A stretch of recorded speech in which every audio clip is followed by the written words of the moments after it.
John Paul II's pontificate broke many records, but beyond the numbers, the leadership of the Polish Pope guided the Catholic Church through many rising challenges in modern times. Non abbiate paura. Solo lui ha parole di vita. Sì, di vita eterna. And one of the greatest challenges was the Cold War and the two blocs that pitted the world against one another. John Paul II had suffered firsthand from the oppression of the Nazi and communist regimes. His role was fundamental in the fall of communism in Eastern Europe.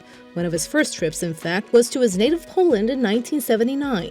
It became a defining point that encouraged Poles to fight for freedom. John Paul II was a seasoned traveler who reached all corners of the world. He made 104 international trips and visited 130 countries. In terms of mileage, it's enough to go around the world 30 times. But there were two countries he was unable to visit: China and Russia. John Paul II referred to Jews as older brothers, and he became the first pope to step inside a synagogue. He also prayed before the Wailing Wall.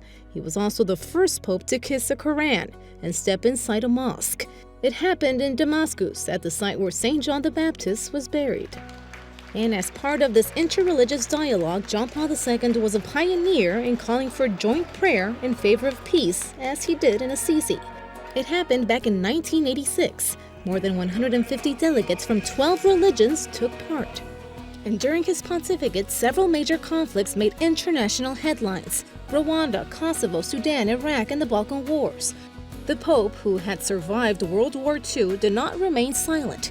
He became the voice of humanity, actively advocating against violence. Fermatevi davanti al bambino.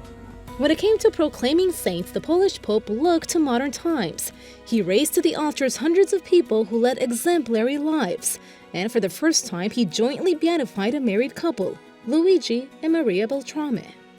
He also took a particular concern for women. He was the first pope to write an apostolic letter directed to them, Mulieris Dignitatem. In it, he urged them to reflect on their personal, cultural, social, and ecclesiastical responsibilities. Weakened by sickness himself, John Paul II remained active until his very last moments. He used his personal experience as a teaching tool for a world already under the influence of the so-called throwaway culture. In the Jubilee year of 2000, John Paul II formally apologized for the past errors of the Church. It was a historic moment which the Pope defined as a purification of memory, which allowed Christians to enter the third millennium more open to God. John Paul II understood that young people needed special attention and guardianship. He came up with a gathering dedicated exclusively to them, World Youth Day. The Pope said he felt like another young person in the crowd. Over the course of his 27-year pontificate, John Paul II overcame many obstacles and reached many goals. But above all else, he was able to reach millions of Christians, talking to them one-on-one from heart to heart.